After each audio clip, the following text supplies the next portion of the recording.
You are now listening to another episode of the BMX Mindset.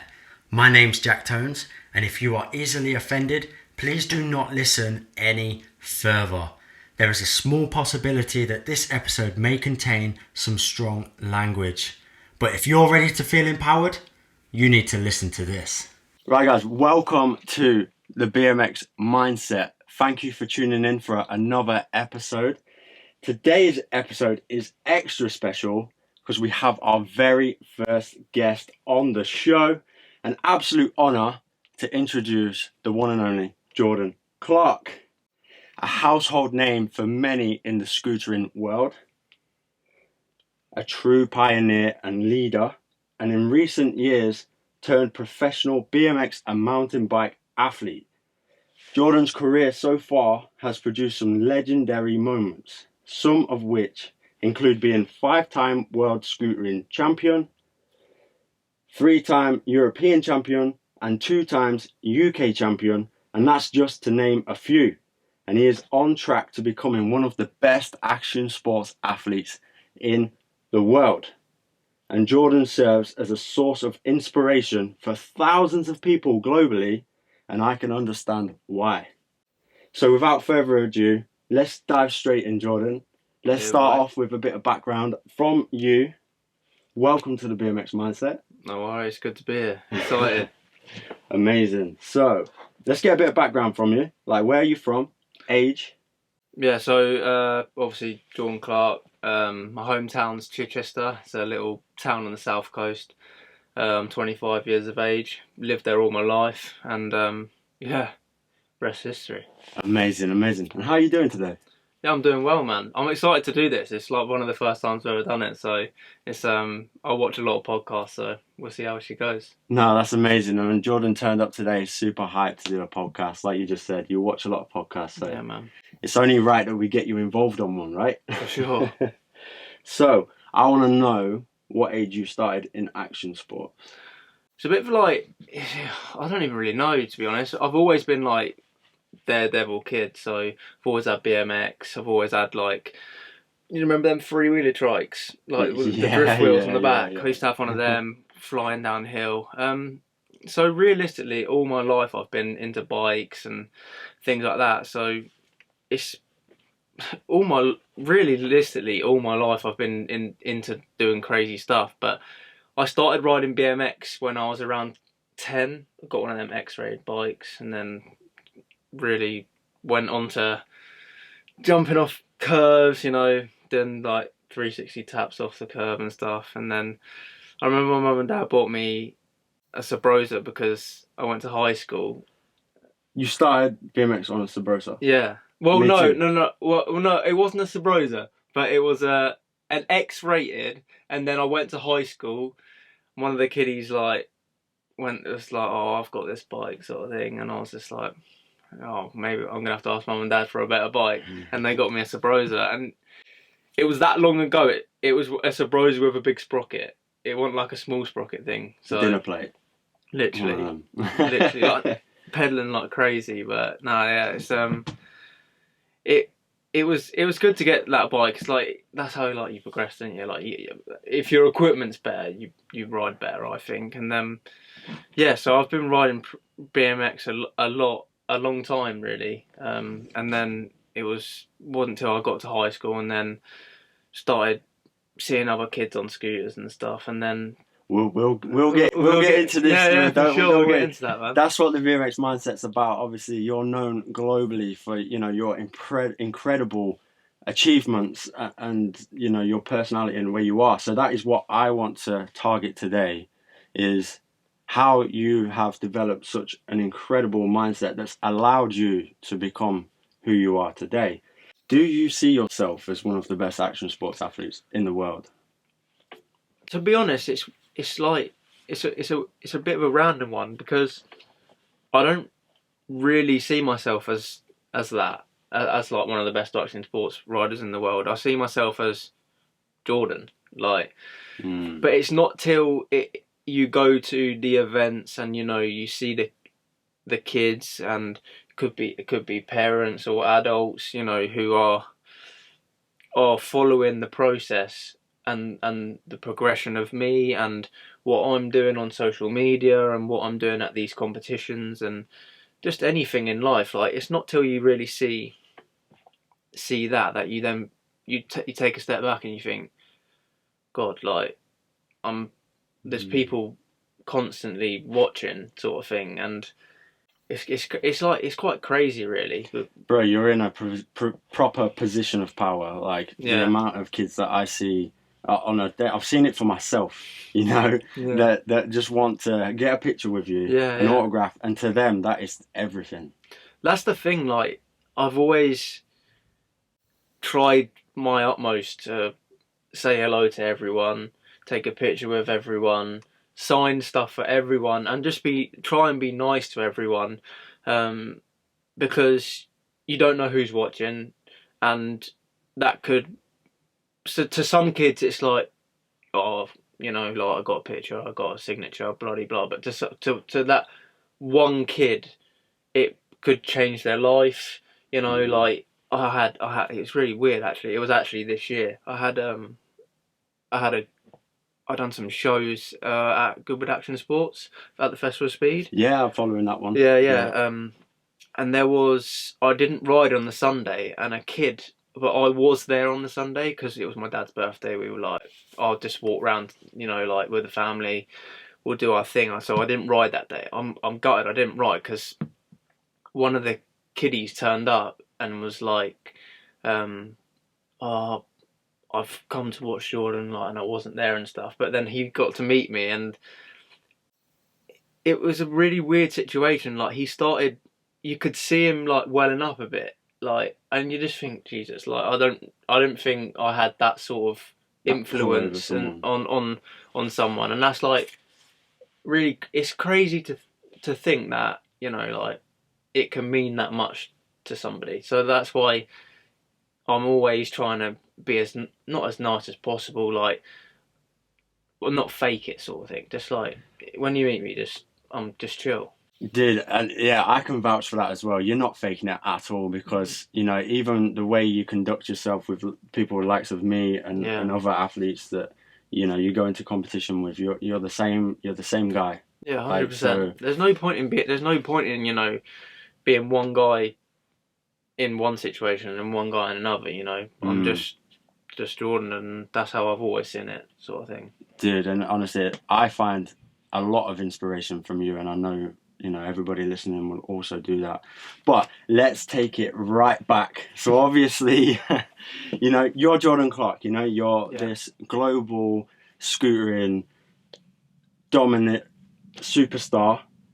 You know, you now ride BMX and mountain bikes. Yeah. You've just said from your childhood, you know, BMX has been there, sort of bubbling away in the background. But what I want to find out is how you got into action sports. Like, what was that? Do you remember the moment where that fire just lit in your belly? And how did that play out? So, when I was younger, I played professional football for many years. I think I was 7 or 8 when I started. I mean, that's actually quite old, really. So I played football until I was up till about 16, I think. And I played for Brighton and Hove Albion. And, you know, first 2 years went brilliant. And I was riding a bit of BMX on the side. Ended up going to high school. And then it wasn't till it started getting so serious, and then situations on the football pitch that you couldn't control, and I'd be taking the brunt, sort of thing. It wasn't till that then I sort of, you know, you go to high school and you go through, like, different crazy changes, like, you meet new people. I met this kid. He was like, I thought he was unbelievable in BMX. I look back now and he was not doing that much, but in them days he was, like, doing crazy stuff, and, you know, he's like, oh, dude, come down the skate park, sort of thing. So I went down on my, I don't know, I think it was the Sabrosa. I might have even had a Sunday then. Maybe. A Sunday Gary Young X is what I had. I remember them ones. Yeah, it had blue rims. It was raw frame, raw bars. It was. Mum and Dad spent some coin on it. Put it that way. And yeah, like I went down and just got involved, and it was just like a different atmosphere. I was loving the fact that like everyone was just behind each other, sort of thing, and just learning new tricks. I love learning new tricks. Like, so did you think that like in the early days of BMX then? So obviously it sounds like a bit of a process transferring from football to BMX. Do you feel like any skills you developed on the football pitch was transferred over to BMX? I think I definitely learned from a young age that being on a football pitch is very different to being on a BMX or a scooter or any rollerblades, mountain bike, whatever, skateboard, because these action sports that we're doing is solely down to you, whereas like on a football pitch, you're got to rely on a team and not just yourself. So I knew that it was like hard for me. I just liked the idea of sports being down to me. The freestyle element. Yeah, like just do what you want, like no structure, like just sending it, like going down the skate park, enjoying it, and all this stuff. And then literally I kept going down the park, and this one kid, he turned up on a scooter, and that was that. Like, I ended up going on his scooter. First trick was a bri flip. First trick, like, this kid was trying bri flips for hours. Like, I mean, hours. I remember being like, mate, can I have a go on your scooter? It looks sick, look well fun. Like, and he was like, oh, try the bri flip. And I was like, all right, give it a go. And then 5 minutes, literally, I was hooked. I landed the bri flip, went out, got a JD bug, and then, yeah, like, it all happened so quick because in football I was sort of like not really enjoying it as much anymore. Like, it got a bit too serious for how young I was. And I was just like, oh, I can't be arsed with this. I just want to do something that I enjoy. Like, and I enjoyed riding my BMX out the front of my house, jumping off curbs. Then, as I got to high school, progressing into the skate park, and then finding a scooter. So the BMX got put on the back burner, and then just was constantly riding scooters. It's just like insane. It's just insane how it sort of went from nothing to everything. It sounds very quickly as well. Yeah, like, so during this process, would you say you had a strong support network in terms of friends and family? Yeah. You know, these are decisions you want to make. Okay, I'm done with football. Yeah. I want to go to the skate park now. Did you have the support of your friends and family behind you? It was a bit of a weird one. My parents at first weren't very, I wouldn't say they weren't happy about it, but they weren't as supportive. They've spent their whole, part of my young upbringing. I was very good. I probably would have been professional. That's how good I was at football. And I'm not trying to like, blow smoke. Like, I was very good. And they'd spent hours, a lot of money getting me to these training sessions for football, matches. I used to go on tours to like Holland and stuff. Like, it doesn't come cheap. Like, so there's an investment there. Your parents invested they've invested in me in football. So like, they're like, you gotta chill out on the biking and the scooting sort of thing, like, because it's risky. It's risky, but like, no kid wants to be told, no, you can't do that. Like, so that part of me was like, oh, my parents are a bit naffed about me not doing football sort of thing, but at the same time, I'm starting to get really good on this, and I'm really enjoying it. Like, I'm creating a friendship group not only with scooter people but with BMXers, with other disciplines as well.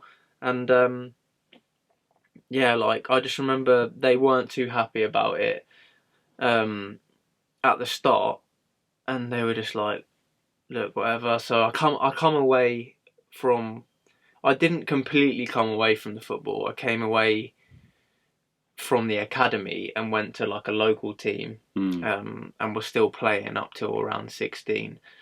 And yeah, just that, don't get me wrong, they're supportive in anything I do, and you know, my friends were wicked back then. Like, I don't so much see them so much now, but that's life. Like, you get different friends all the time. That's interesting. That was going to be my next question, actually. Like, your school life during this transitional period, did your friendship like group change? Yeah. So like, my friends at school were kind of there was a few of them that rode at the skate parks, and then there was a few of them that just weren't interested.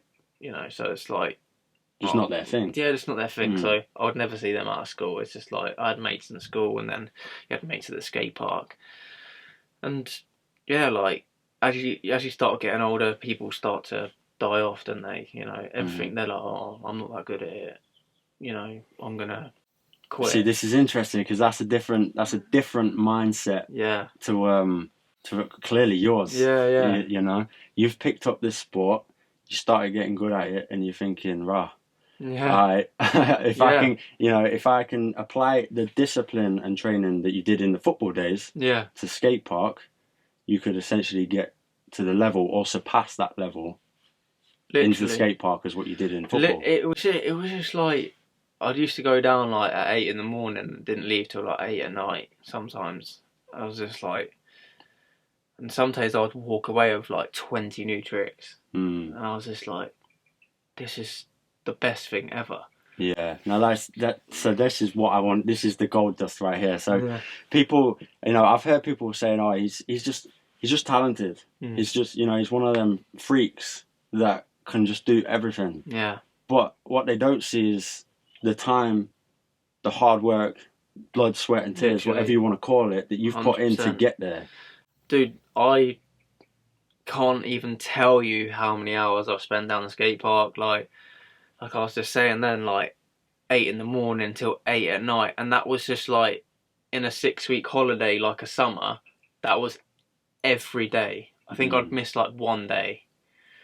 And people didn't really see that. You know, my friends back then would have seen that, and there's a few little edits on YouTube and that I used to film and stuff. That hopefully people have seen. But no, yeah, like, it's crazy to think that I used to spend that much time in the skate park, because I don't know if I'll do that now. Like, I would love to be able to be that motivated to do it, but it's crazy amount of hours. Like, I can't even like picture it. But yeah, like when you say people think maybe, oh, he's just one of them talented kids. Yeah, don't get me wrong. I am talented, because you have to have some talent to be able to do these sort of things. But yeah, at the same time, it's a lot of hard work and dedication. You know, just always. I used to fall off all the time. I used to come back, used to be battered. But I used to get that trick done. I was just like, I was stoked, and then I'd be like, right, next day, bang, bang, bang, and that's just. That's interesting. I'm going to touch on that in the next topic for sure, because that's like that's a mindset that I don't believe is average. Yeah. You know, and it needs to be developed. I don't like talent. I mean, I'm an avid believer of hard work beats talent. Yeah. And obviously, and if you have both, then you're gonna skyrocket. 100%. So your obsession with the skate park, learning tricks, coming away with 10 tricks, like you just said. Yeah. Did that have an impact on your school life, in the sense of, you know, do you have any formal education? I think I got like results? 1 GCSE. You got 1 GCSE? Yeah, I'm pretty sure I got a B in science, and then I ended up having to go to college, but I only ended up going to college for maybe like over the whole year. I think it amounted to like maybe 1 month. Right. I got C's in English and maths. And that was come at a sacrifice to your dedication to being for at sure. the skate park, right? But like, I just think it was a crazy. It's a crazy experience. What happens like when you're younger, like when you get into something, you're not just it's not just like a thing that you just do. I don't really know how to say it, but it's not just like it's a livelihood sort of thing. Is that the right word? I would say so, yeah. A lifestyle. A lifestyle, that's the word. Yeah. It's a lifestyle. Like, you're not just going to the skate park and just doing it. You're trying to wear the same clothes as what the people are wearing. You know, wear the same helmets as your idols, ride the same scooters, ride the same bikes. It's just like, you're getting into a whole crazy thing. So like, it's an obsession. So like, when I'm at school, I'm sat there thinking about like, what could I learn? What could I learn? What could I learn? And then I wish I did pay more attention, to be honest, because now when I look back, my parents were always like, mate, when you leave school, you'll be wanting to go back. Something to fall back on as well. Yeah. And I kind of like really miss school. It's a weird one, because like I constantly had friends every day. You know, I would say I don't have that many friends like in now. It's weird. Like, you have your skate park friends, but then close friends, I have like not even a handful. So Jordan Clark, the footballer, turned scooter rider. Yeah. He's still a local guy at this point, right? Yeah. I'm still local. You're still going to the local skate park? Yeah. Local skate parks. Chichester, Southsea. Used to go to Emsworth, Yapton, places like that. Used to have. I don't know if you ever heard of Shoreham Indoor. I haven't. No. Yeah, it was an indoor skate park down on the south coast that was next to like it was indoor, but it was like in a rollerblade rink thing, like at the back. Interesting. Dude, that was the sickest park ever. Like, sketchy as. Yeah. But like, so much stuff used to go down. There used to be crazy BMX riders that went there, crazy scooter riders. Used to have the sickest like box jumps and step ups that I don't think not many people knew about this part, but this part was so good. Like, sounds pretty cool if you ask me, sick, mate. Like, and it had massive ramps as well, because you didn't really have that. Like, there weren't many places unless you went to like Corby, and Adrenaline Alley was still. I don't know if it was quite new then. I'm not sure when it opened, but it definitely wasn't the empire that it is now. It is now, 100%. Like, but this part was almost like ahead of the game. It was sketchy, but it was sick.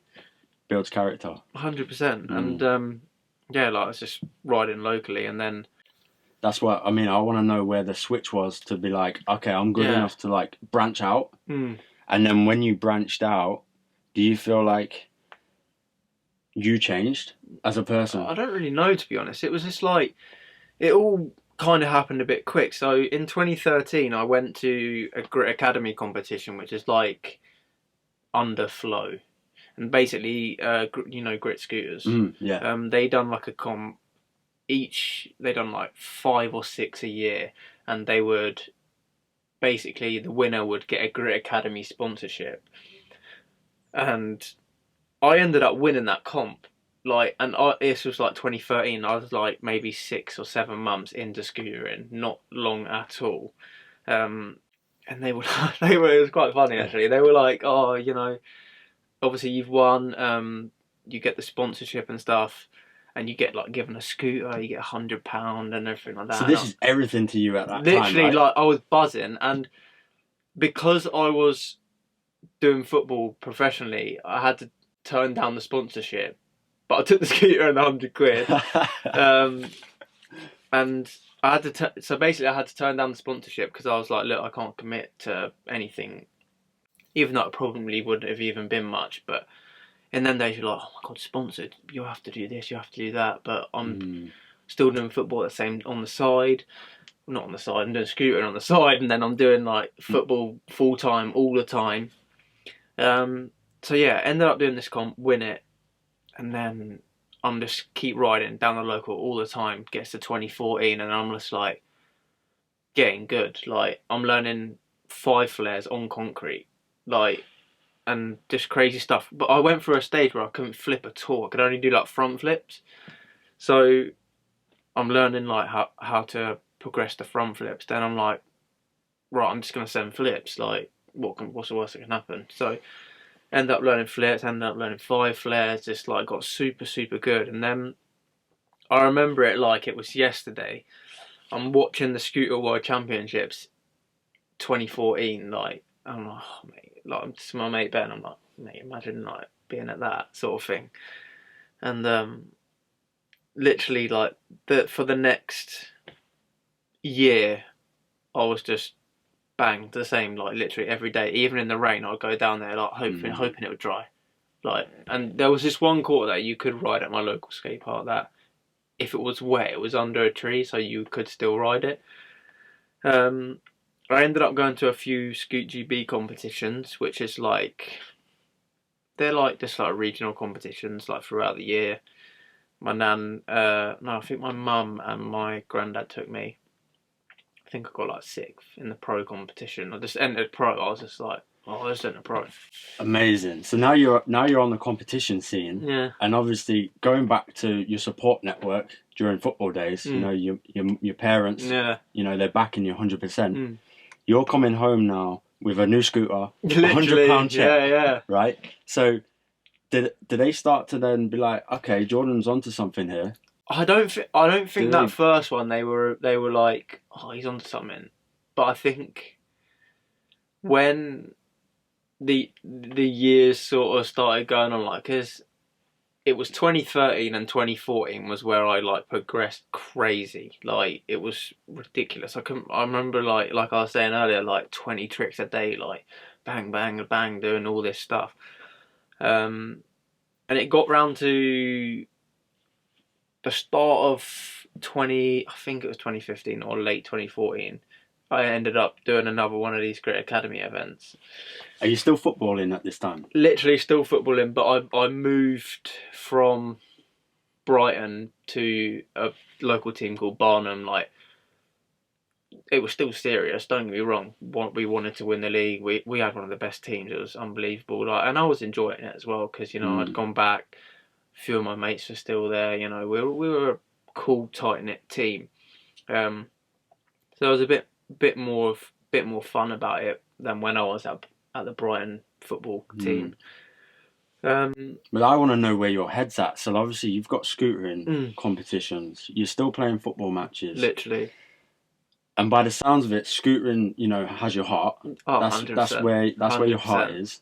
So was you playing football but thinking about scootering? Or was all the time. Like, I'd be at the match and I'd be like, oh, I want the match to end because I want to get home, I want to get down the park. Like, but at the same time, I did start to enjoy the football again, but riding was just taking over. Like, I would go home on the computer, be logging into Facebook, and like my mates would be posting like scooter clips, and then I'd be on YouTube like watching the guys over in Australia riding, like, and just crazy stuff like that. And then it just got to the point where 2015 I entered the Grit Academy again, ended up winning that again. This time took the Grit Academy sponsorship, which then helps you out a bit, like getting to comps and stuff.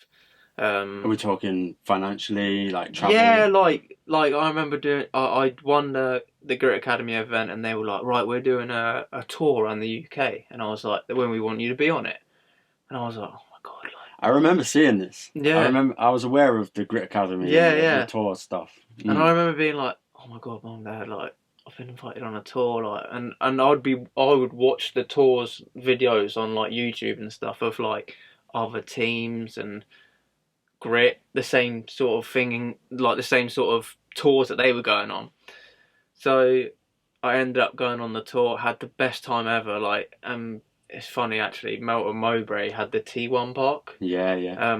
Big up T1 park. I love park. that park. Oh my god, it was so good. Literally, like, sad to see. There are bro. many boxes, and then even the big box is just unreal. That was one of the tour stops. on that tour. So we go on the tour, and then it's just like, oh, we've got this event coming up, like this competition coming up, which is then like a qualifier for like Europeans and stuff like that. So I'm like, oh, I don't know if I'm good enough to do it, but I'm going for it. Like, that's like knocking on the door of the big leagues. And yeah, like, literally, like, I'm here. It was called a dialed event, I think, but it was an ISA European qualifier. But if you win the comp, you get a golden ticket straight to the World Championships.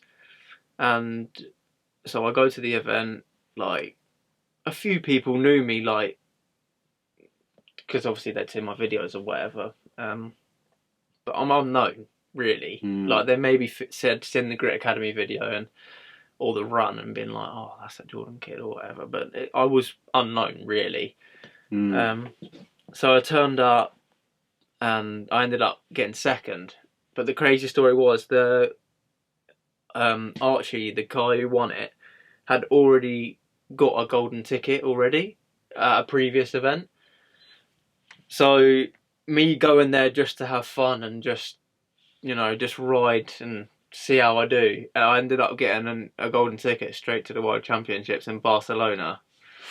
That was in Liverpool. We done that, and then so that's quite a milestone in your career, it was like crazy. I couldn't believe it. Like like I was saying about being at the skate park in 2014, watching the videos of the World Championships, and then you go and get a golden ticket, and you're just like, I'm shaking now, thinking about it. Dude, I've got goosebumps listening to this, man.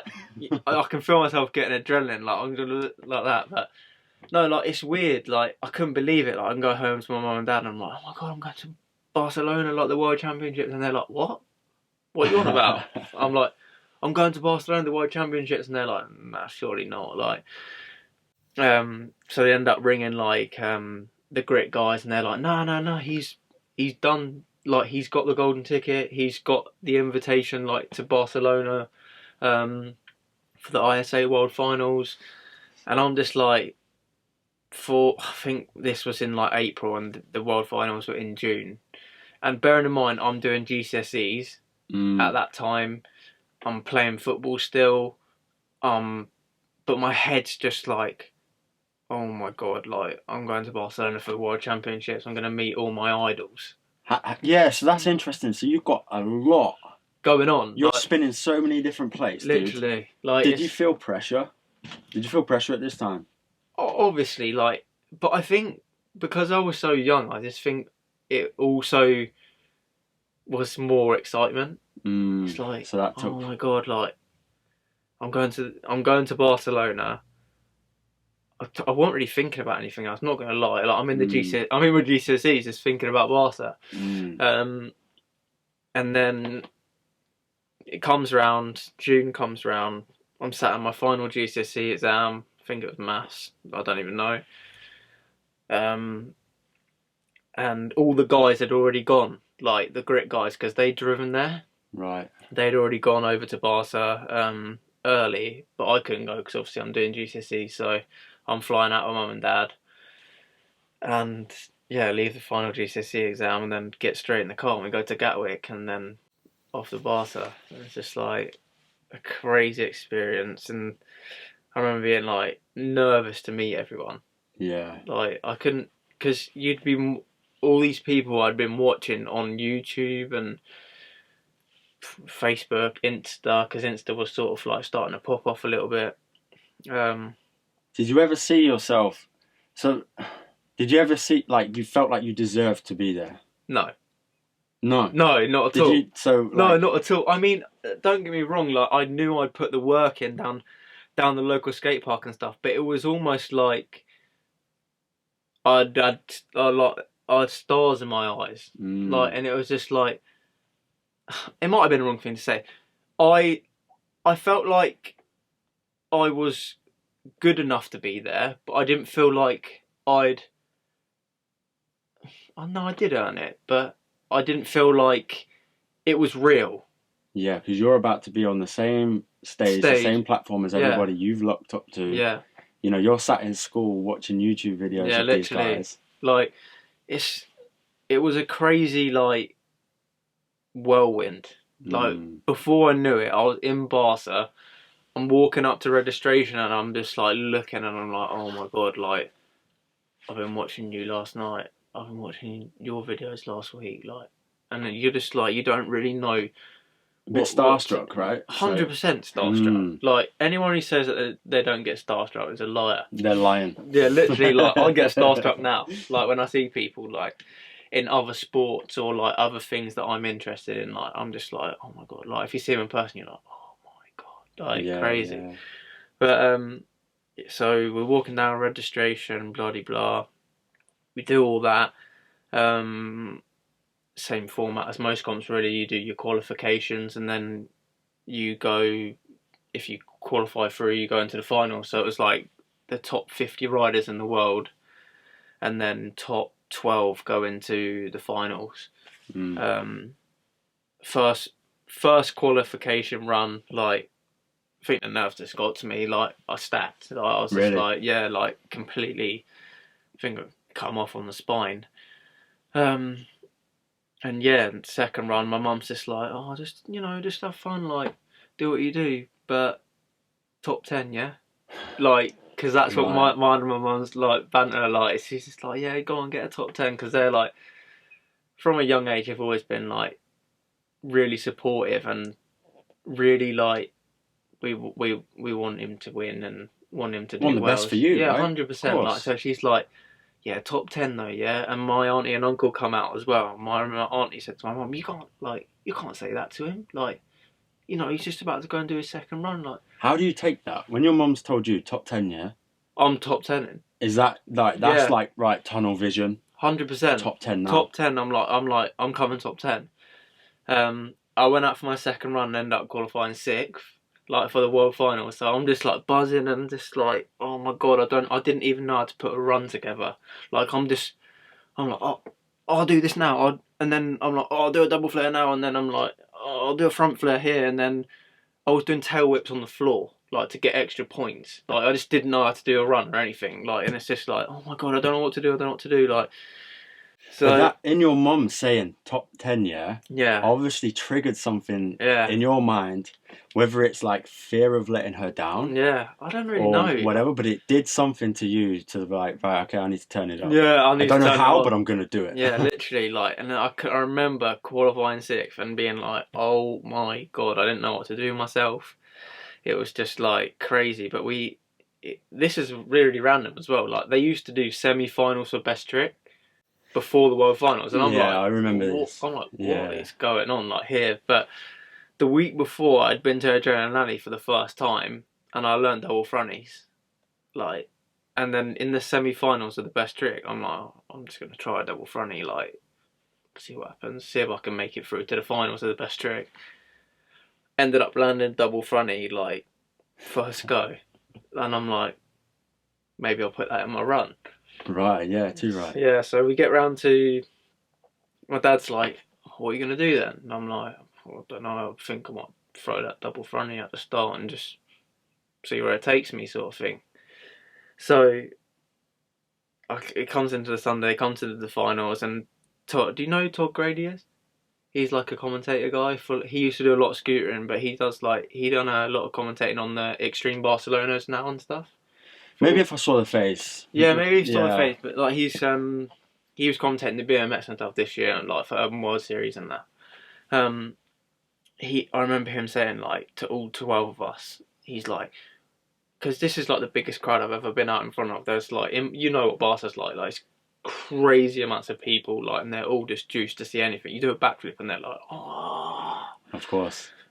So I remember Todd going, guys, when you get on top of the ramp, just give it large, like get them going, like I wouldn't do that now. But be a showman. Yeah, be a showman, like. So I remember just like giving it large before my run, like, and the crowd's like proper going for it, and I was just like, right, this is it, send it. How does that resonate with you when you've got the crowd roaring for you? Do you feed off that energy? 100%. Like, that's what I'm there. I see myself more as a showman rather than a competition rider. That's interesting. Because I just think, why do it unless you want to show it, sort of thing. Yeah. Like, I just like the idea of putting on a show and showcasing the sport to maybe somebody that had never watched it before. They're like, oh my God, I'm going to go and get a scooter. I'm going to go and get a BMX, whatever it is, you know. Even if it's a parent, they might be like, oh, I want my son or my daughter to do this. So it's incredible.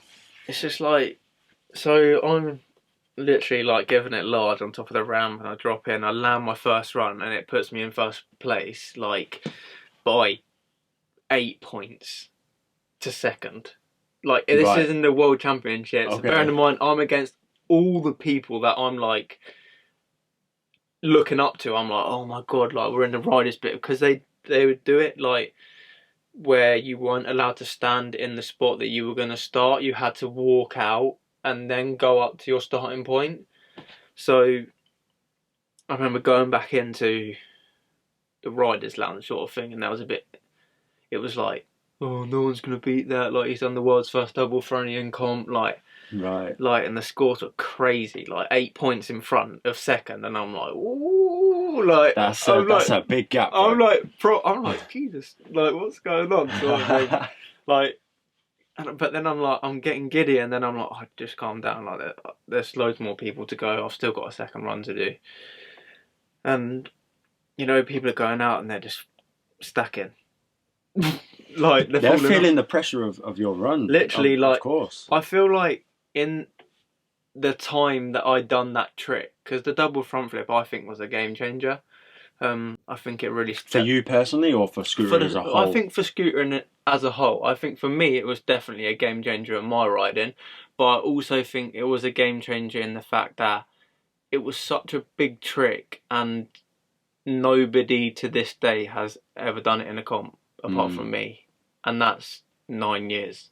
Like, yeah, so that's ahead of its time. Yeah, yeah, like, it was just one of them things, and I just think, like, it was such a crazy trick to be thrown it, like you say, in them times that people were just like feeling the pressure, like, oh my God, I've got to do something crazy now, like, look at the points different, like, so you're instantly in their head already, like, because you've just done this crazy run. So, but I'm like, oh my God, like, everyone's like, a few of them are like fist bumping me and stuff, like, oh my God, sick run, and then like some of them are like, you could see we're feeling it.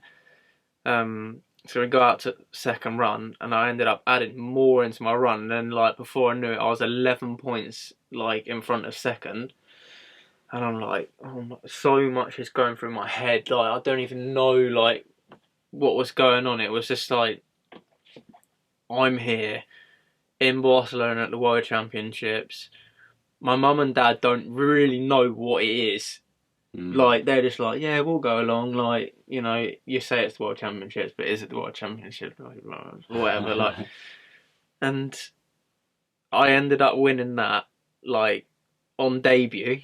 Your first World My first World Championships.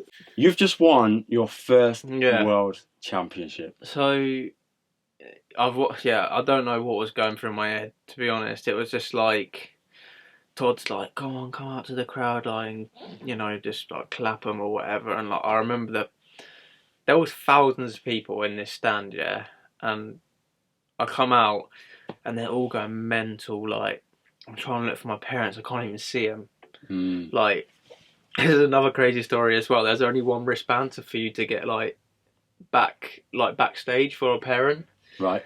And I said to my mum and dad, I said, just none of you put it on, because like, it's unfair on one of you.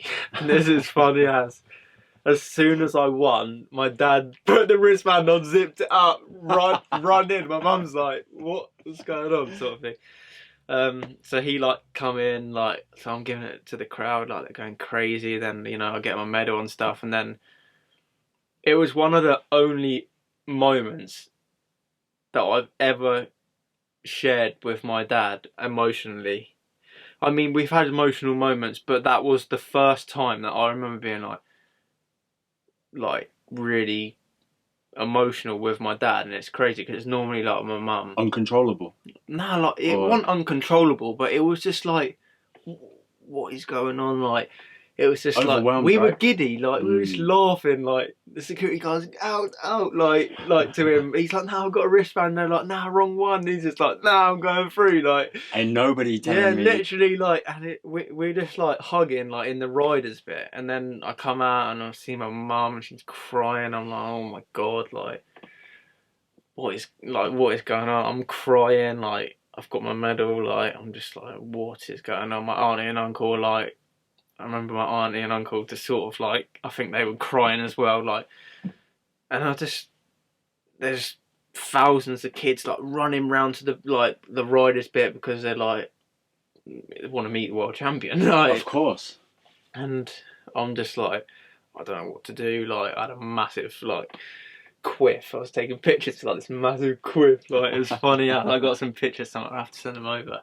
And I'm just like, taking pictures for hours, like that's incredible. It's Jordan. just like one thing can change your life just like that. Like just winning that one comp changed my life completely. You think your whole life path changed at that point? 100%. Really? As soon as I won that event, you know, like. You go to these European qualifiers and stuff, and you do like all the local events and stuff. You know, it's just like you're known as someone who does well in the local stuff. That competition, I feel like, put me on the map for scootering. 100%. You're no longer a local guy now. No. You're a global. 100%. Like scootering champion, like world. Dude, champion. I think I had like 1,500 followers on Insta, and before I walked out of the event, I had like 15k. Like 10, 15k followers, like, Serious. And that was just from like walking out the event. You just like, I don't really care about stuff like that, but it's just like, it's crazy like how many people then are interested in you, and you know, even my parents are still like asking other parents. They're like, "Do you know what your son's just done?" And they're like, "No, not really." Like they're like, "He's world champion," like, and they're like, "What?" Like, really? Hasn't like sunk in. Yeah, it hasn't like really, sunk in. They're just like, they've never heard of something like this because, you know, like in like televised sports, if you're world champion, like you're like world champion, like it's everywhere, like Sky Sports News. Like, let's be real, like scootering isn't that old at that time. Yeah, like 2015, it's not like crazy big. We're like on the come up, you know, like it is. There's a lot of kids that are doing it, but like nowhere near as many as like BMX or skateboarding and stuff like that. But it's just like they're like, yeah, like he's world champ, and my mum and dad just like they don't know what to do with themselves. Of course, I'm being told because I was doing a tour home. We had to leave like we're trying to like pull me, and they're like, "Come on, we gotta go, like we're gonna miss the ferry or the train or whatever it is." Schedule to keep to. Yeah, and I'm just like walking around like I don't know what to do. Like kids coming up, Jordan, can I have a signature? Can I have a picture? And like my parents are like, "What is going on?" And I'm just like, "What is going on?" Like walking around with a medal, and I'm just like, "What?" So you walked into that competition, not feeling like you deserved to be there. It wasn't so much like not that I deserved to be there, but it was more like I'm so starstruck that I am here, and I don't feel like I'm good enough to be here. Not so much that I don't deserve to be here, but I didn't feel like I was good enough to be there competing against these riders that I've been watching religiously for like the last 2 years, because it had only been 2 years. Like it was 2 years that I've been riding. Yeah, it's not a long time at all. No, so you've gone in there, and then you've come out with a medal, beating those guys that you looked up to. Yeah. Do you now recognise how good you actually are? Oh, 100%. Yeah. But then there's also like, it's a weird one because you win something like that, and there's always people that say, "Oh, well, you know, it was a fluke," and you're like. And I'm young. I'm like just turned 16 years old. Like I'm young. I'm like, oh really? Like, come on. Like, don't be like that. But it's interesting to know how something like that would play in your mind and how you digest that? Yeah, so I was a bit like, oh God, like don't be saying that. Like, I'm well happy with this. Like I'm like proper stoked, but then like, oh, just a fluke. Can he do it again? You know, and I felt a lot of pressure in their moments because I'd gone from doing like, you know, local comps, second in the European qualifiers, like, yeah, big deal, but not. And then you go to like being the best thing you could possibly win in our sport. I've won.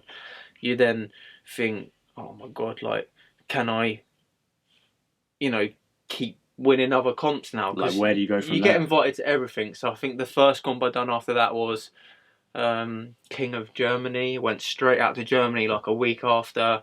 I think I got second in that. So I was like, oh, like gutted, but I would like to have won it. Like, you know, coming off the back of a big win. And then did that humble you a little bit? Yeah, 100%. Everything, you know, humbles you when, because you just think you're on top of the world.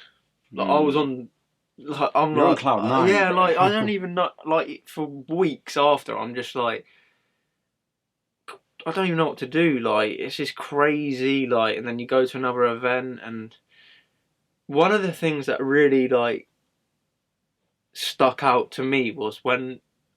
Do you remember the base skate park? Yeah, I built it. You built it, yeah. Oh, dude, that's where our paths crossed. Yeah. That's where I know you from there. I didn't know who you was at this time. Yeah. Like, I must admit I was a bit ignorant to the scooter world. Yeah, of course. I was through and through BMX and stuff, but dude, I saw you I didn't know who you was when I saw you throwing down. I'm like, oh, yeah, literally, wow. like. So the base opened October 2014. You built it. 2015 June, win the Worlds. You do the tour home, and the last stop's the base. Like, I remember rocking up in the van, like, and all the other riders were in the van as well, and they were like, "Dude, I think you should get out first." Like, I can't even explain to you how many people were in the building and outside in the car park, like, just to welcome. Like, news was there, like everything. It's just like, oh my God, like this is crazy. Like, I remember the interview. I'm so awkward. I had swim shorts on, like a vest, and then like I had my helmet on. I was like, "What?" I look back. I'm like, "What are you wearing?" But it's just like, it's just that was me. That was me. Like that was me. Like, and then that was like one of the times when I like really stepped back and I was like, "That is crazy." And then, like you say, like coming back to the competitions, did it humble me? Yeah, of course it humbles you, and you get the comments like, "Oh, you know, can he do it again? Blah, blah, blah, blah." And they hit me quite hard, I think. And it was difficult for my mum especially to read stuff like that because we'd never really been in a situation where you get stuff like that. And we thought, of course, no, you know, you don't know, do you? Like, I'm not famous, but like in that sport, you've done something so incredible that you then have people eyes on you all the time. So like when negative comments come in, of course it upset me, and it upset my mum and stuff.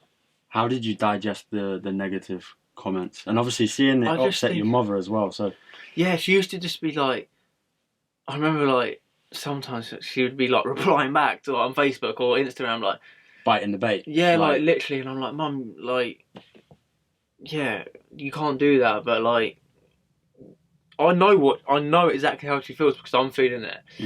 And then you get invited to loads of events like the Pro Series, which is in Australia, which is a 3-stop event. Most points over the 3 stops wins the whole comp. It's like $15,000 or something. So everyone's like, this is like the next best thing to Worlds. So like I go out there and everyone's like, "Oh, can he do it?" sort of thing. Like pressure just completely got to me. Like ended up, I think I got like 5th in the whole series, which isn't bad really. Like considering I hadn't really got that much comp experience of course, yeah. Like the World Championships was like people were right to say, "Oh, it's a fluke," because I was winging it. I didn't even have a plan. I had a line of sort of where I want to go, and then from there I was just like, I'll put that trick there, I'll put that trick there, and then while I'm riding up to it, I'm like, should I do that? I'll do this, like blah blah blah, and that's how the World Championships went for me. And then you get like, can he do it again? Blah blah blah blah. So my mindset is then coming back to something we spoke about earlier in the thing, like proving people wrong. Yeah. That was a situation where I did want to prove, it's not fluke. It becomes a motivator. Yeah, 100%. And I'm then motivated to, I'm world champion. Like how can you just that slight little bit of disrespect with a mindless comment? Yeah. Kind of an attack of you where you're going 8 a.m. in the morning to 8 a.m. at night, literally putting in the work and getting the results for it. But then somebody that sat on Instagram just like... Literally, like it was... Whereas I could imagine like, you don't have time to shed negative light on other people. No, because you're putting in the work for yourself. Yeah, for sure. And that speaks in the results. So, yeah, going back into like the mindset side of things, you're saying, you went to Adrenaline Alley for the first time, learnt the double front flip. Yeah. What I'm interested to know is the process you go through learning a new trick that you've never done before, in the sense of the initial idea, where it sparks the inspiration to, do you know what, I'm going to try a double front flip, to then how do you digest that idea, turn it into action, and then execute? When I was like growing up on the scooter, like, and I kept going to parks and stuff, the word world first would be thrown around like, imagine doing a world first. Like you probably like heard it in the parks, like, imagine doing a world's first, imagine doing a world's first, like. So it was one of them where it's like, I'm just like, what could I do as a world's first? What could I do as a world's first? So the double fronting had already been done by Ryan Williams on the Nitro ramp, but it had never been done in like a park. Right. I remember one guy trying it, but he couldn't land it. And I was sort of like, well, that's sort of where I got the idea from. Ryan Williams doing the double fronting on Nitro, and then I did see a clip of a guy trying it to resi, like the same resi jump in Building 2 at Corby. But he was doing it straight, and I was like, dude, surely if you fast blind, you'll be able to get more zip on that. Like, so I'm just like, as soon as I thought about that, I'm like, I need to get to Corby. Like, this is how it's going to work. This is how I'm going to do it. So you're visualizing. I'm visualizing before I'm going to sleep. Like, that's one of the like weird things about me. Like, if I'm trying a trick, I'm thinking about it. Like, if we were talking right now, I'd be thinking about it before I go to sleep. I'm sat there getting sweaty palms and stuff. Like, are you thinking about it in terms of like first person, or are you thinking about it? Not even like, just like, what a trick that would be. Like, imagine how crazy that would be. Like, but you don't have any muscle memory of doing this trick. You've never tried it before. Yeah. So you don't know how much you need to tuck into a ball. That's all like. Are you visualizing these types of things? Yeah, like that. But that in this like instance, I had a foam pit. Like, so it's a bit like I can trial and error. But I was even scared to send it to foam, like, because foam pits can hurt it sometimes. If like the scooter lands on you, the bike lands on you, like, it can still hurt. And like people are like, yeah, well, like you done it into foam, like you can do anything in the foam. And it's like, yeah, sometimes it. There's still a fear barrier, and you've got to get over that barrier. Yeah. So how are you breaking down that barrier? I'm just like telling myself I've got it. Self-belief, right? Literally self-belief. Like, I'm like, I can do this. Like, there's no way I'm leaving this park without sending it. No way. Like, if I'm sending it, I'm not happy, but I'm willing to know that I'm going to hurt myself if I'm sending it. But I think about it that much to the point where I actually believe I've already done it. Amazing. Like, do you know what I mean? I know exactly what you mean. I visualise myself landing it, and the exact celebration I'm going to do. It's like stuff like that. You know how you're going into it. You know how you're executing, and you know how you're getting out. I'm thinking about that all the time. I'm like, imagine landing that and then like going up on the spine and giving it like that to everyone, like because you've landed like the trick. Like I'm thinking about stuff like that, not so much like. Obviously, I'm thinking about what rotation, where I need to spin the deck or spin the bars, depending on what it is and stuff like that. But like a lot of it is like visualizing myself already have done it. So come to reality, it comes to the first time. Yeah. You've already done it. Yeah. You've just got to bring it to the world. That's a bit of a random thing to say. Like I don't know if you have the same sort of thing. Like, you know, obviously you ride BMX. Like if you're trying something for the first time or worldy or whatever, like you're nervous. Like it's just like one of them things. Bro, for me, visualization is my superpower. Yeah. You know, obviously the fear, the taking the leap of faith for the first time. Yeah. If I visualize it over and over and over again, I start to break down those barriers. Yeah. And then by the time it comes to bringing it to life in reality, I'm not going to say the muscle memory is there, but it's set in motion. Of course. Like, and I always find once you got the first one out of the way, it's on. You could land it first go. Don't get me wrong. Yeah. You could try a world first, or even if it's just a new learn, like you could land it first go and be like, oh my god, what was I worried about? Because sometimes I've done that. Say you do crash. Yeah. And you're like, do you know what? I'm not made of glass. Yeah, literally. I can get up and try again. Yeah, of course. Like, and I always find like that first one, once I get that over and done with, it's on. I'm like I say, I've already visualised it. I've visualised myself rolling away from it. I've visualised myself celebrating.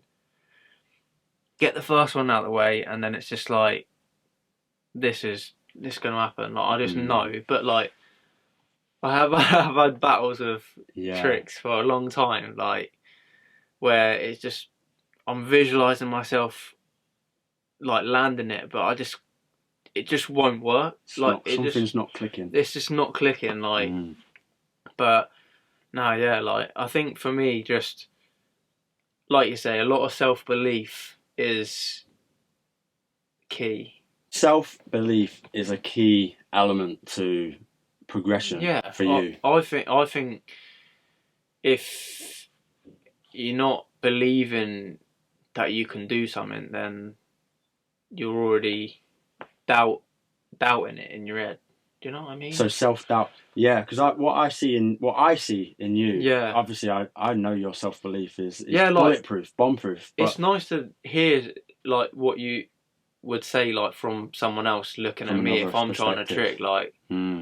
Like, what do you reckon, like? Mate, when I'm watching you, you know, I've seen you Backyard Jam, I've seen you at Scooter Pumps, man, I've seen it firsthand, and you know, I'm stood on the deck and I'm looking, and you're in your own bubble, you're in your own zone. Like, of course, you're aware of your surroundings, but I'm looking at you and I'm like, he's inside his own head that much that he can't even hear the negativity or whatever noise is around you.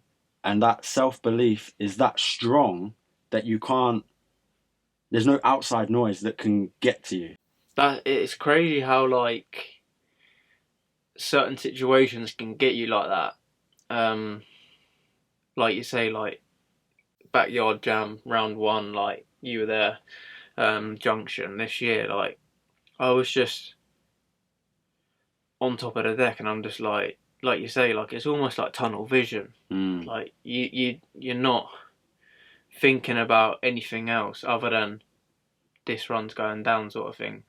So when I slipped up on my first run, I'm like, right, some people can just crumble like completely. They're like, oh my god, first run's down, like. But I always find once the first run's done, even if I've landed it or I've not landed it, I'm just like less stressed for the second run. I'm just like, definitely. Second run's just going to happen. Like, yeah, I do want to touch on your competition strategy and tactics. And we'll get to that. We'll get to that. But then I want to ask you what was more difficult winning the first World Championship or the fifth?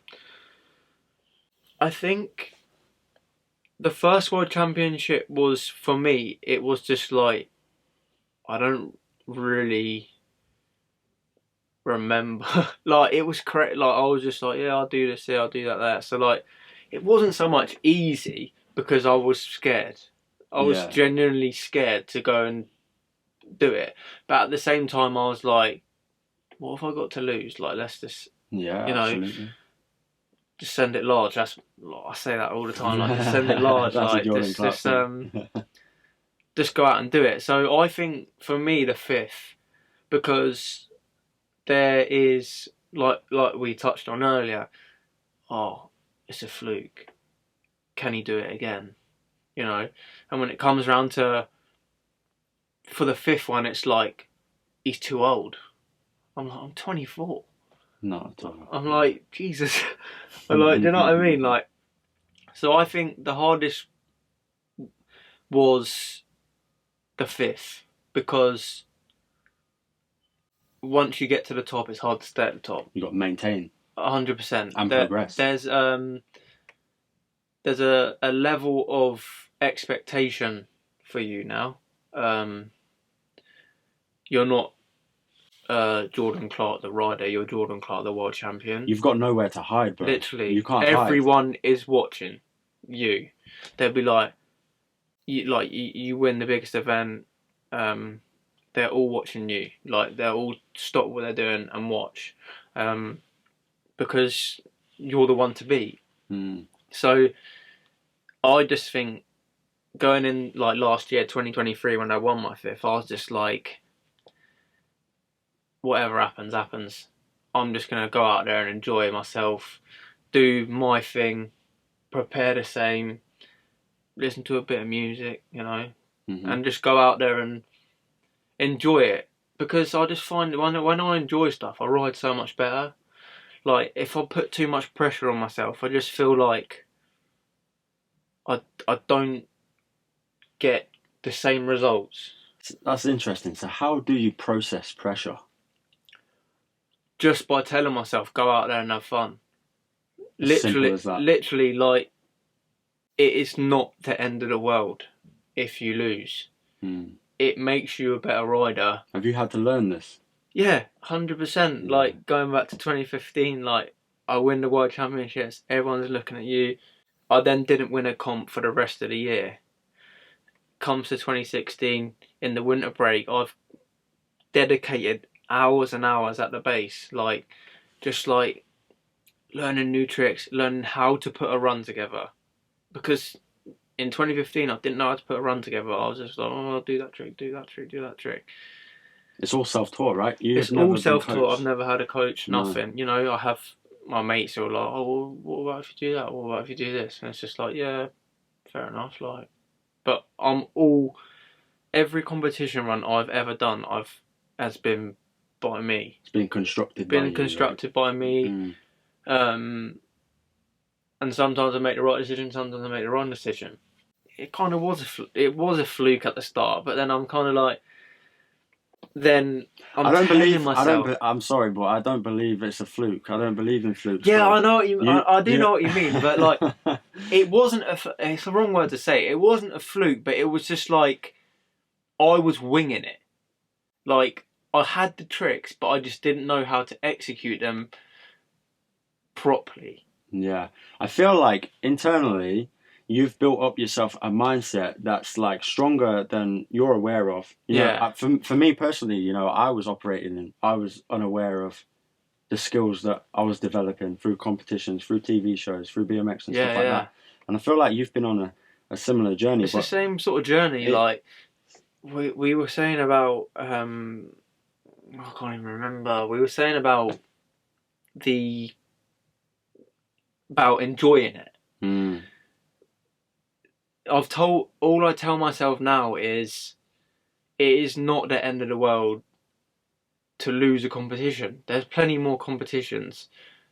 Like, and I say this to anyone, you know, like, you can lose. It's just about how you get yourself to come back from it and then try and sort them mistakes that you might have made in the competition before. So with me, I just like. So you win or you learn, right? Yeah, you literally. Win or you learn. It's literally all it is. Like, I'm just telling myself all the time, like, just go out there, George, enjoy it, and I know my family and my loved ones are going to be proud of me either way. Like, and my friends, they're going to be proud of me either way, because I've gone out there and I've enjoyed it.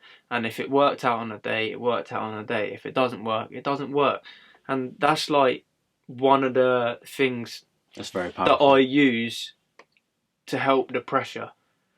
Like, because some people let the pressure get to them too much, like to the point where it's just like they can't even control what they're doing. Like, they're moving around like in certain ways, and you're like, it's debilitating, bro. Yeah, yeah. Like, you can, like, don't get me wrong. Before a comp run, I got jelly legs. You're like, oh my god, I can't even do the run.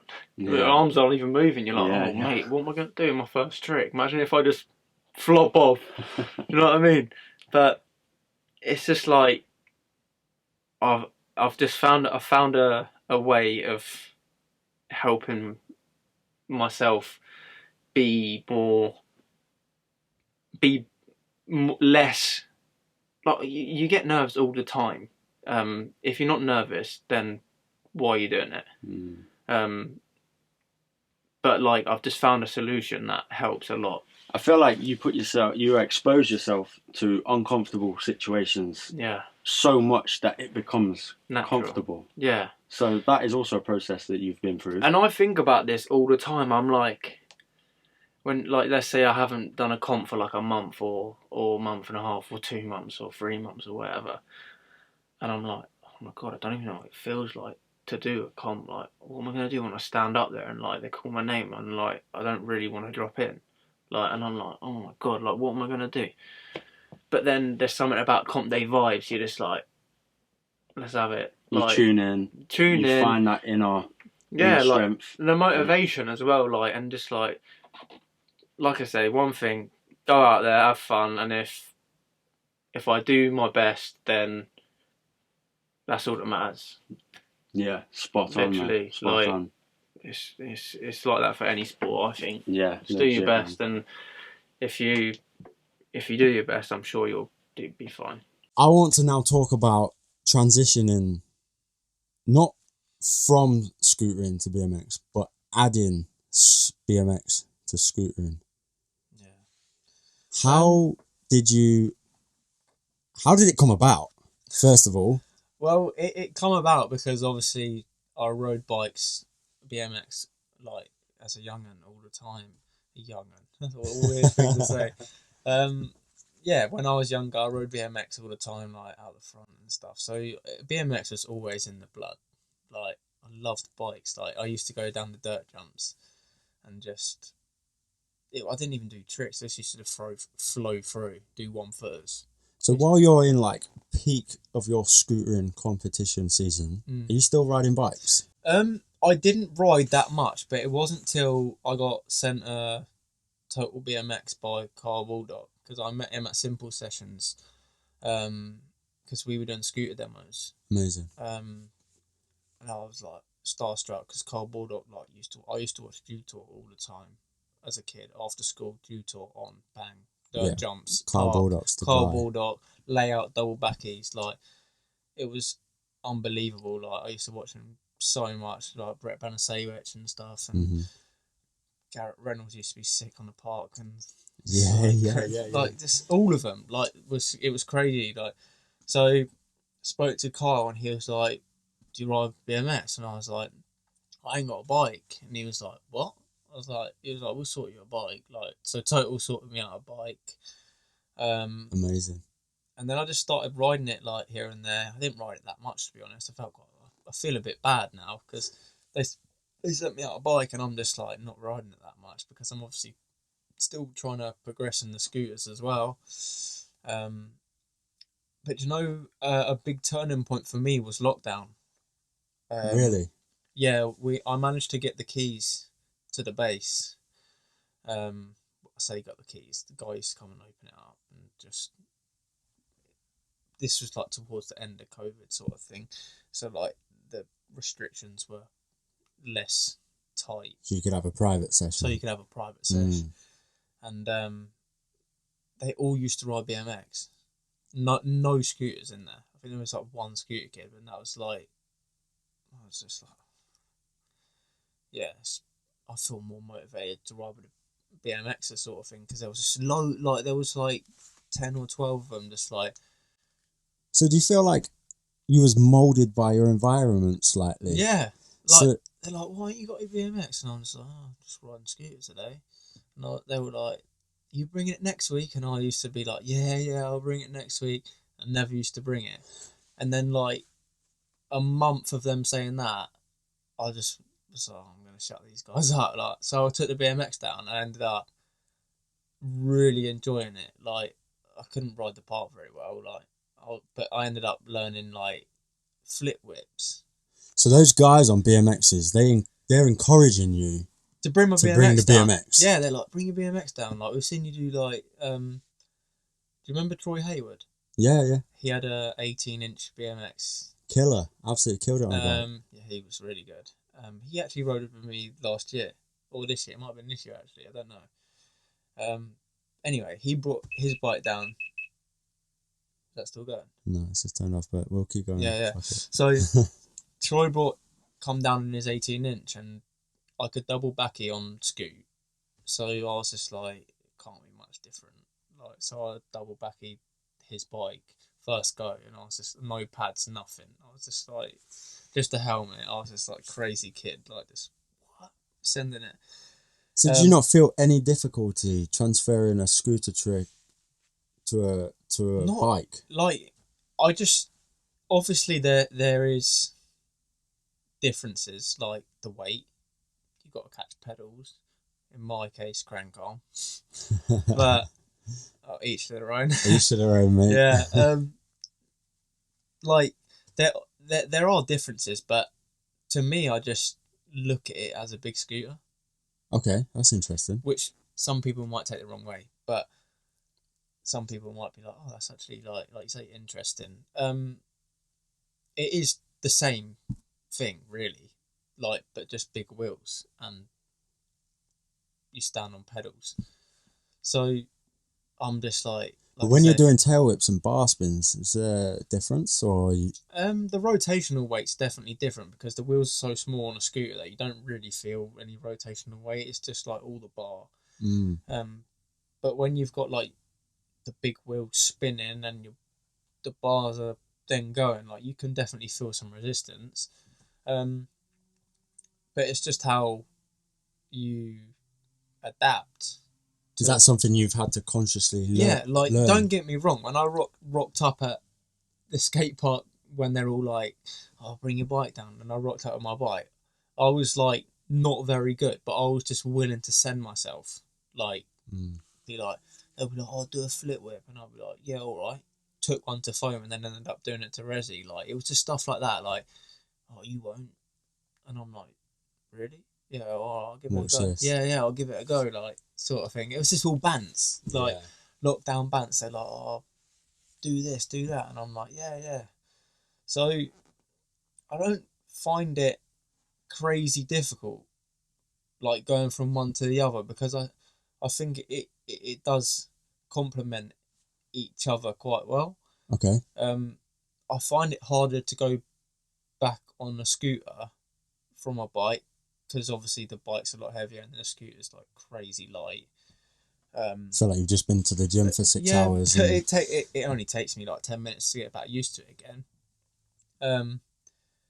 But no, like, I just like we were saying earlier, like, I'm just like visualizing how it would work, and then I was so sketchy. Like, I used to do like tail whips and then like still turn a bit, and then like my bar spins were all like ropey, like they would be loose as anything. And then this one day, like, after I'd been going for, I don't know, like maybe 5 or 6 Wednesdays to the bike session, something clicked, and I was like, that's how you ride a BMX. Like, I was doing whips properly. I was then progressing, like, and so that one thing that clicked then led to me learning so many tricks on the bike, to the point where I was just like, this is crazy. Like, I can ride it just as good as I can ride Scoot now. Obviously, I'm a lot better now. So you've unlocked one door, yeah, you've gone through that door, and now all these other doors have presented themselves, and you've just opened a new world. It's opened like literally a new world of everything. Like, in lockdown as well, I picked up at MTB for the first time. Like, I've met some guy down at the local. Well, it wasn't the local. It was a skate park that wasn't far from me. And he had an MTB, and I remember seeing a video of a mill. Right. And I remember being like, how was he doing that on that bike? And then I had to go on that guy's bike, and then I was lucky enough to get sent an MTB bike, and then I was doing like everything.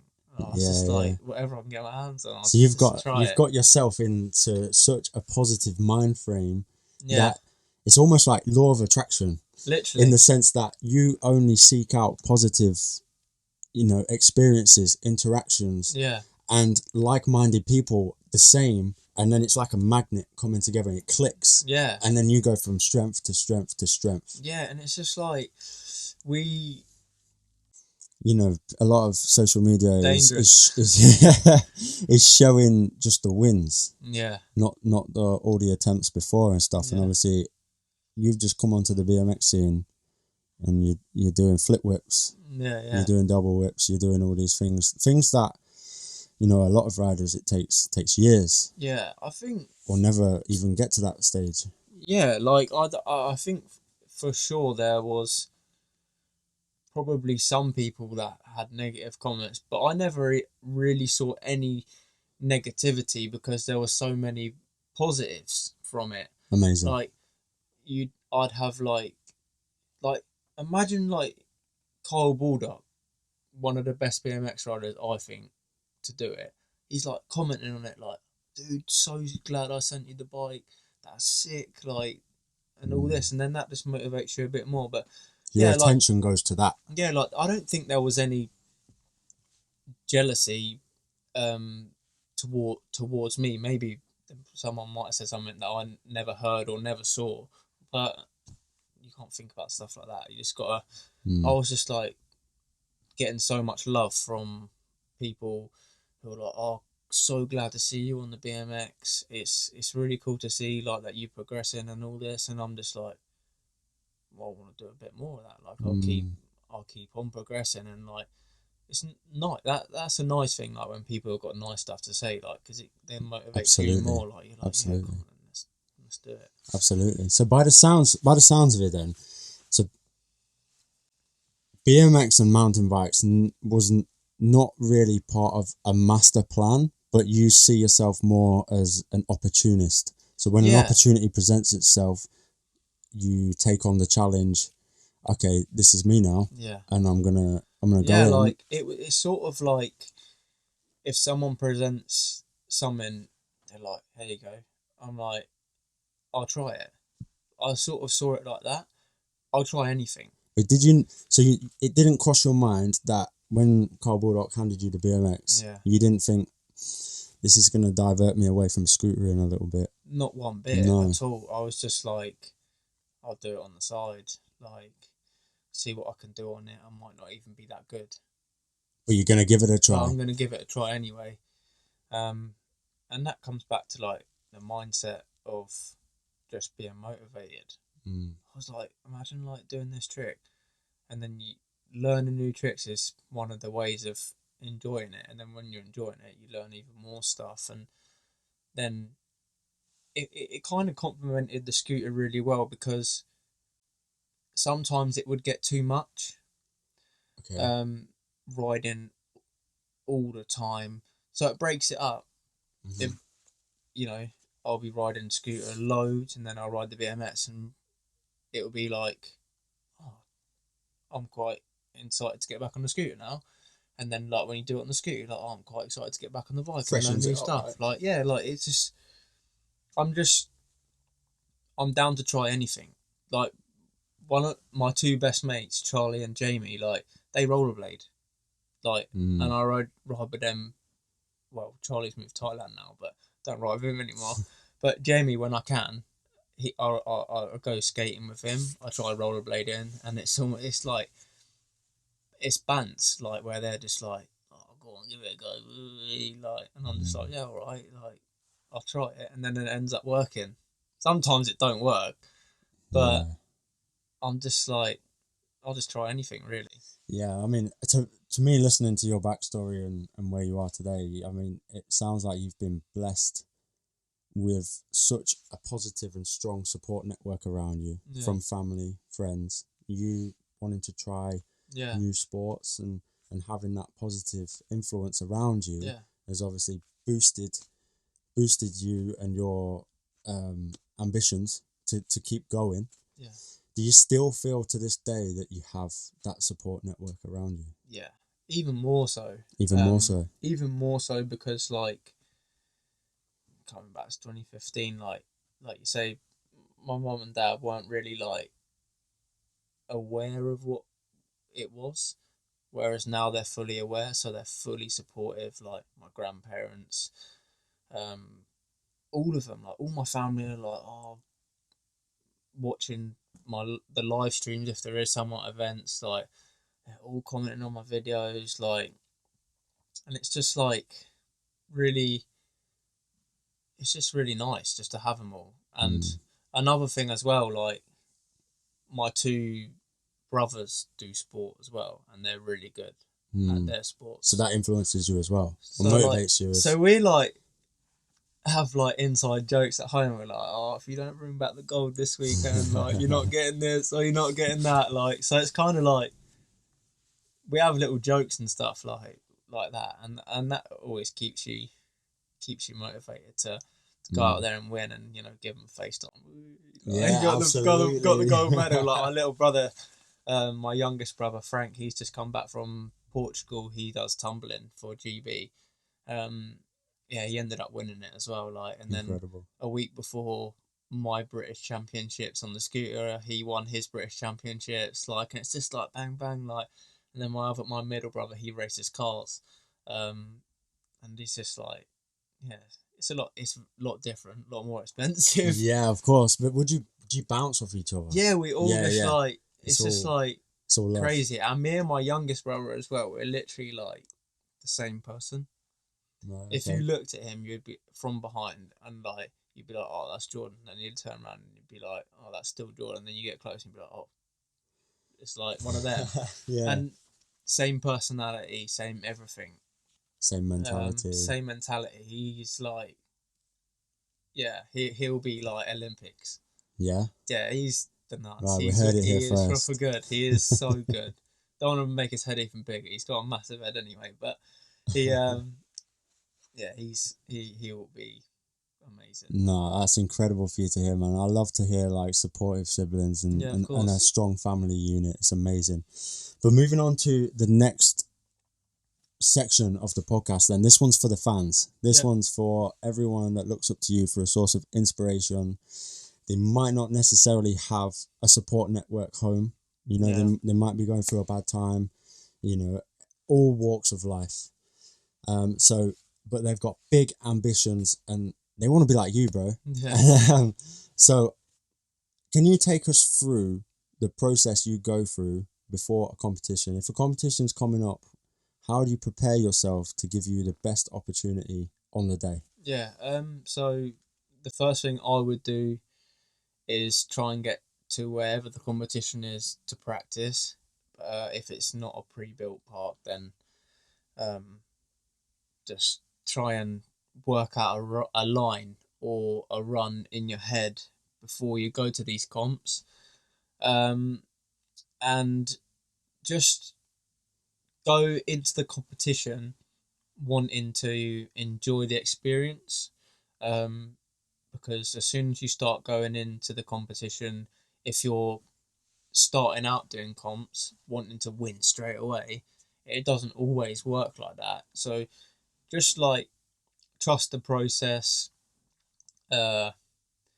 always enjoy the moment, like, because there's one of the best feelings for me is being stood on the top of the ramp and they call your name out and you're like just ready to do it. So just like enjoy that, and then just try and sleep before. Not that I sleep much before comps. I just constantly thinking about what run I'm gonna do.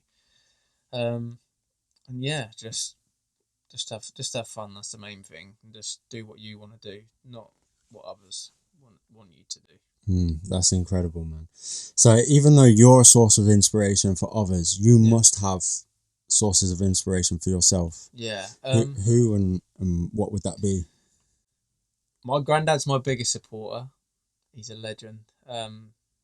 He's done my nan as well. She's done incredible things for me over the years. Like I used to absolutely annihilate scooters every week, like, because I'm riding every day, like when I was younger, like just no sponsors, just literally like nan and granddad sponsors, mum and dad sponsors.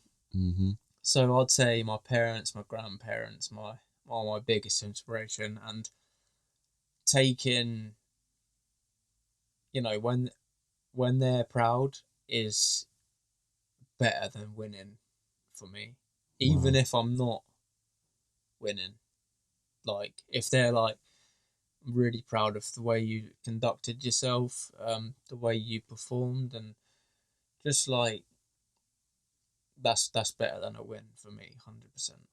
Like, it's just even like watching my brothers do their sports, like, as well. I feel like it's crazy how inspiring it is to make me wanna. The effect it has on you. Yeah, like it's sick. So yeah, my biggest inspiration is obviously my parents and my grandparents.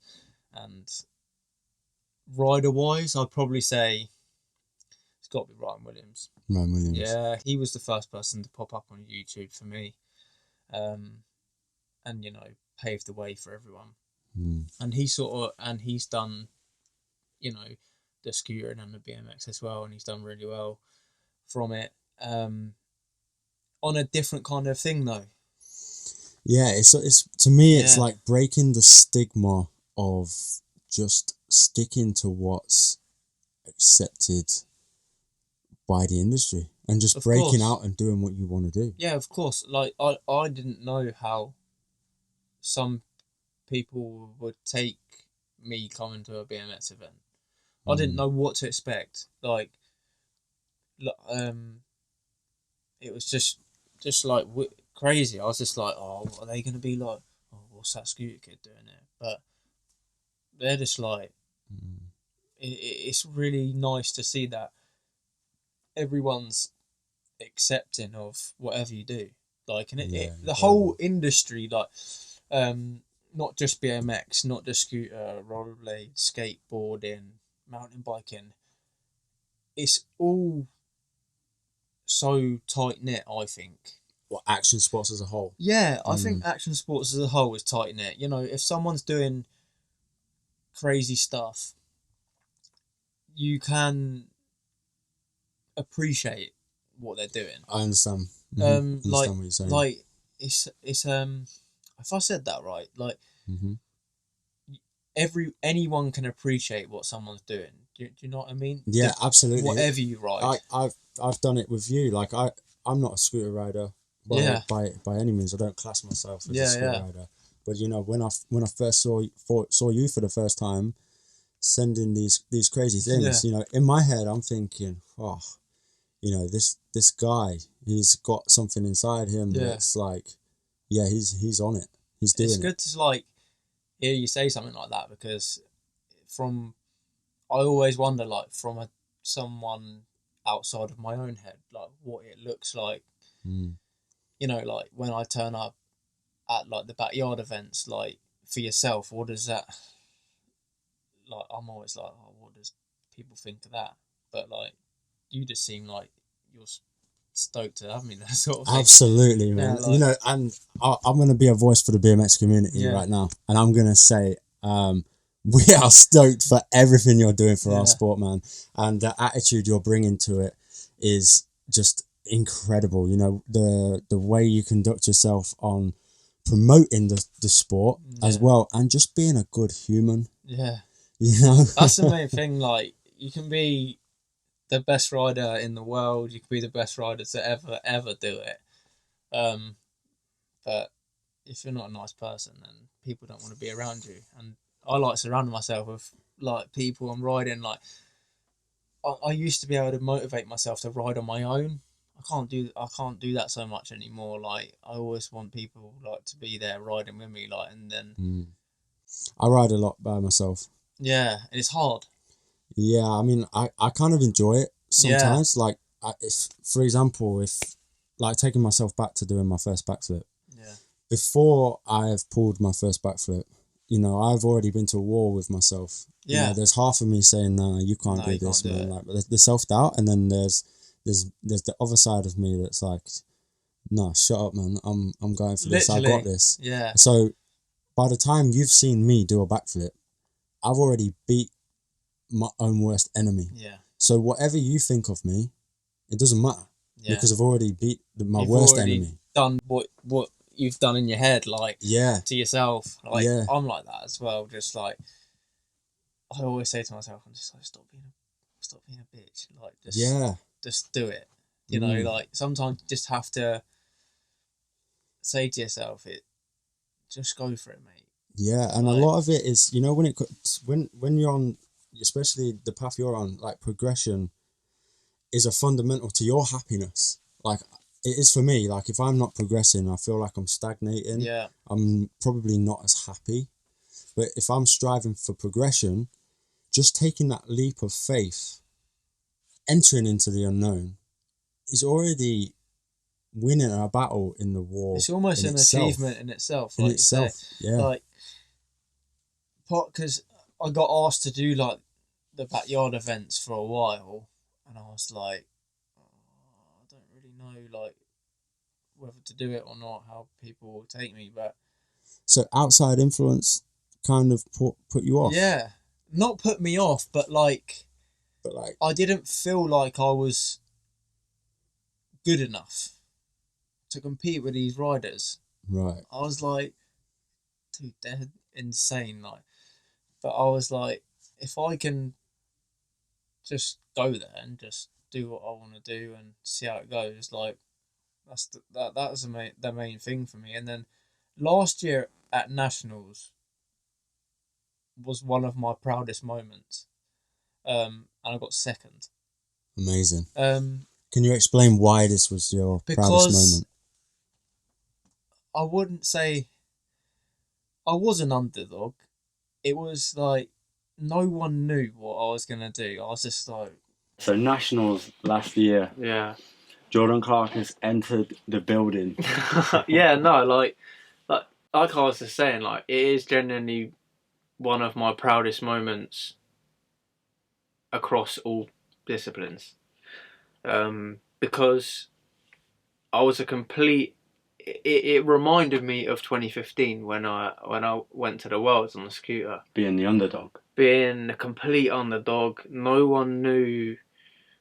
I mean, it's different. No one knew I was in 2015. But obviously, I'm good friends with a lot of the BMXers, and I see them at the park and stuff, and they're like, "Oh, when you..." And I was like, "Yeah, go on then, I'll do this one."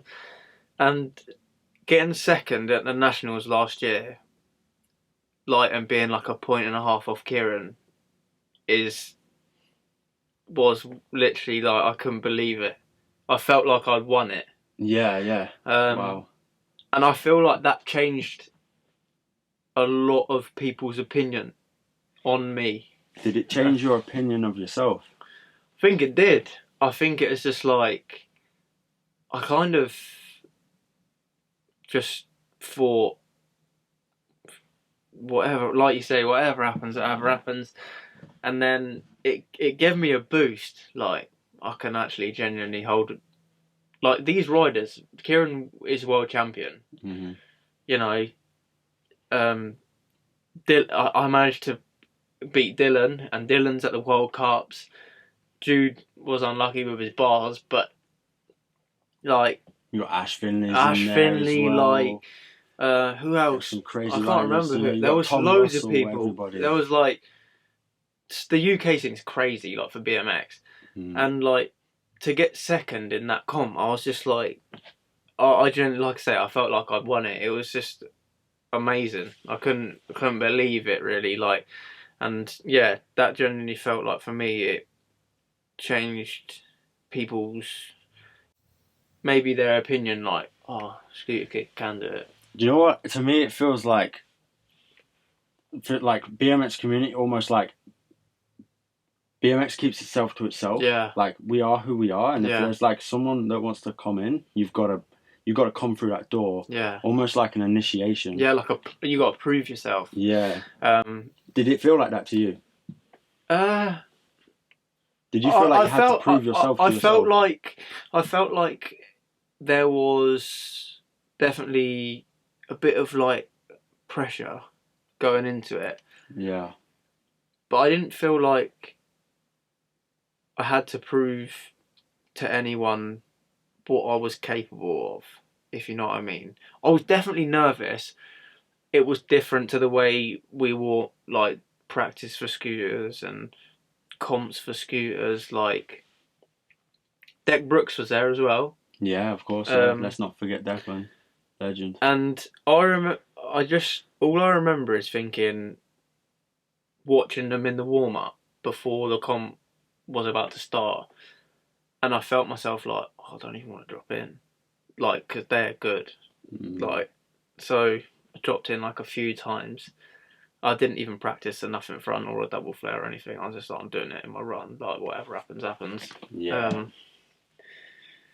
Yeah, and then ended up getting second. I was just like, I can't believe it. And then they were like, oh, it's really close between 1 and 2, like, and I was like, they can't put me in first, surely, because Kieran's run was stupid. It was crazy. Yeah, I couldn't believe what I was seeing. And then yeah, like, it was just such a sick day. And then obviously then got on hyper after. Was that off the back of that? Yeah, yeah. Yeah, like, wow. Got on hyper and snafu after that.